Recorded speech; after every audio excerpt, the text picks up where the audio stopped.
दुई भगवान केमिति मिलती। नंबर 3 भगवान कौन करते मन रहा आया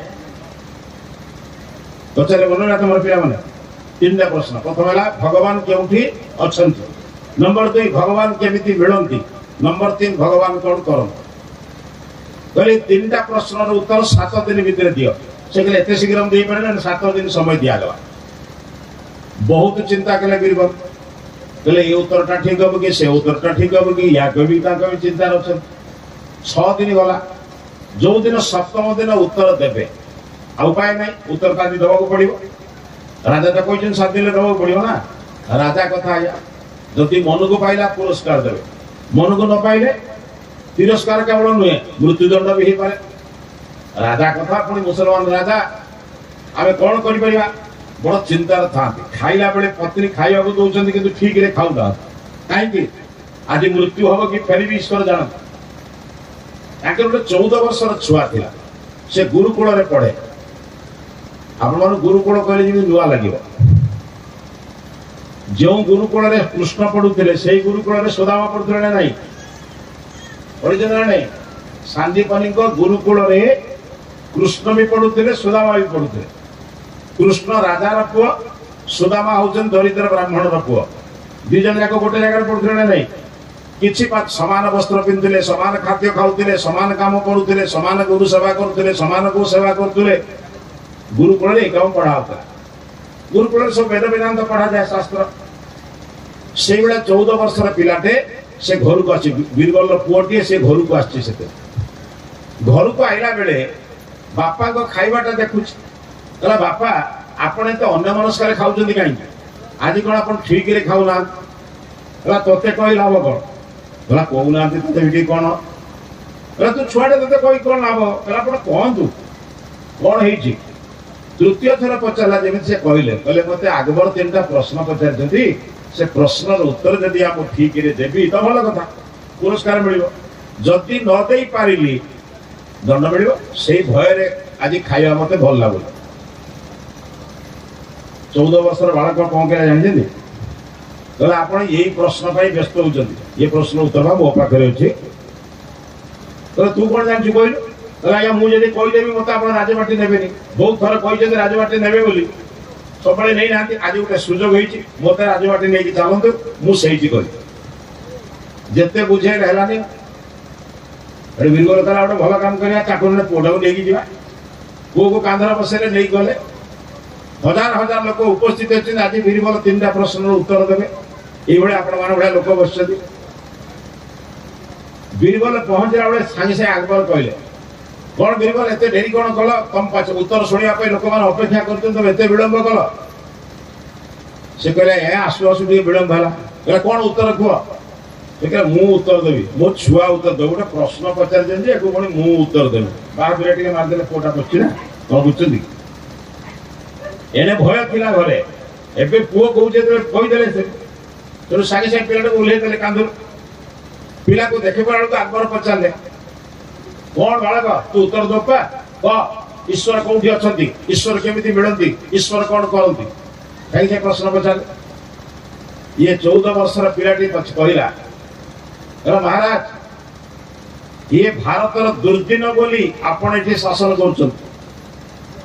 नहले भारतीय लोक को शासन करने एत सहज नुहे।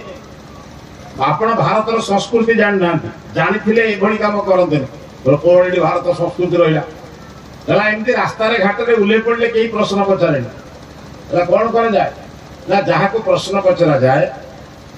ताकू घर को डाकती पाद धोई दियंती चेयर मैंने आसन दियंती बसवाई बसला खाया पीवा को दियंती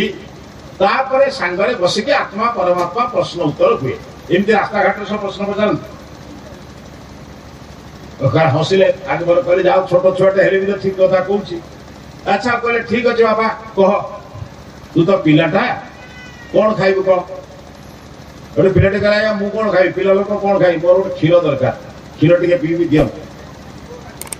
राजा कथा कहबार अच्छे कि सागे सागे कहले किए अच्छे क्षीर नहीं आस गोटे बड़ पात्र रे गोटे बेलारे कि गोटे कटुरे क्षीर आसला। क्षीर आईला परे से पिलाटी ता भितर जमी पखाड़ा खोजते पखाड़ भितर लुण पकई आप घोड़ती कि कौन गोटे पड़गले पानी भितर खोज भितर खोजुची हाथ पर खोजुची विचार मिनट जमी गला राजा विरक्ति पचारे कहले पी दे उत्तर दौनु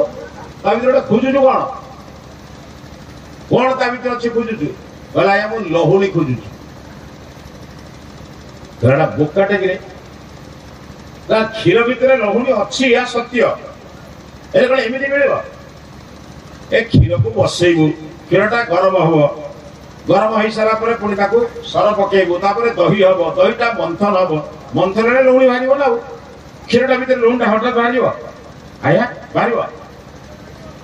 तेणु ताली मारिक पिलाटी कहला महाराज आपंकर जोड़े प्रश्न उत्तर हो गला माने कहला क्षीर भितर लहुणी जेमिति अच्छी सृष्टि भितर ईश्वर सेमती अच्छी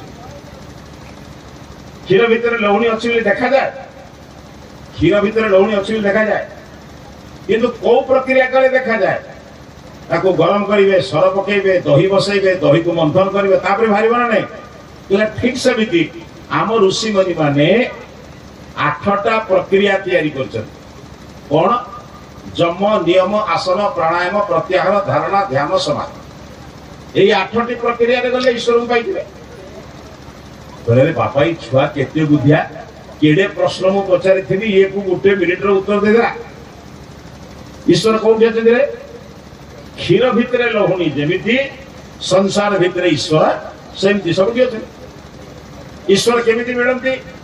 ना जेमिति 8टी प्रक्रिया कर मिले सेमिति जम नियम आसन प्राणायाम मार्ग मार्ग गले ईश्वर पाइब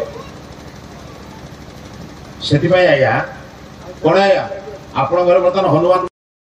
बोले तू तो 2टा प्रश्न उत्तर दे एवं तृतीय प्रश्न उत्तर दे तृतीय प्रश्न उत्तर कौन मन भूल ईश्वर कौन करती ईश्वर केउठी अच्छी उत्तर मिलगला ईश्वर केमिति मिलती उत्तर मिलगला बर्तमान कौटा रहा ईश्वर कौन कर सांगे सांगे से छुआटा प्रश्न पचारा बोला महाराज भारतीय संस्कृति आप जानना मत 10 थर पचार फेर कौन भारतीय संस्कृति रहा कहले आज्ञा मत आप शिष्य ही पचार ना गुरु ही पचार अकबर देखिले पिला भारी तेज जदि मुझे कहबी गुरु ही पचारती सागे सागे उत्तर कह गुरु कौन सब शिष्य को प्रश्न पचारते ना गुरु कौन कह प्रश्न पचारती ना बाध्य कहले मु शिष्य ही पचार जो शिष्य ही प्रश्न पचार कहले भारत संस्कृति आप जानना तो से कहते कौन भारतीय संस्कृति कहले या भारतीय संस्कृति रे गुरुर स्थान ऊर्ध्वे शिष्यर स्थान तले ना कौन आमर गुरु पिता माता जो 5टी गुरु आमर अच्छा देवता मातृदेव पितृदेव आचार्य देव अतिथि देव ईश्वर गुरु जी अच्छे से ऊर्ध्वे बसंती शिष्य तले बसंती ना कौन से हाँ भारत गुरु ऊपर बस मु गुरु आपणकर मु तले ठिया आपण शिष्य सिंहासन में बसते केमी हम आंगर हसदे हसी तल को ओल्ली आसी पिला को काखेगी नहीं बसईदे सिंहासन कहला हो तू बस बसिक उत्तर दे जिमिति सिंहासन में बसी सेमती ताड़ी मारी कहला आपण तृतीय प्रश्न उत्तर होगा माने ईश्वर ता करती जी भूल करती अन्याय करती अधर्म करती से जेड़े बड़े लोक होते भी तल को नहीं आसती जदि जे धर्म कर भल काम कर सत्य काम कर से तले थे भी सांगे सांगे सिंहासन बढ़ा सुजोग दिखते बुझा तो समाज में जेड़े बड़े लोक होते जदि आप अन्याय कर अत्याचार कर परधन लुंठन कर पाप कर भगवान के क्षमा दिया अपेक्षा करूँ भगवान दंड को ये मनीष भाया खुशी पड़ते होती भगवान दंड को आप देखी ना अच्छा अच्छा लोक आया गाड़ी भल बाड़ी भल अर्थ घर द्वार भल किंतु मन भितर अनेक अशांति ये कहार दंड सुंदर घर घरे सुंदर भाव फैन लगी माने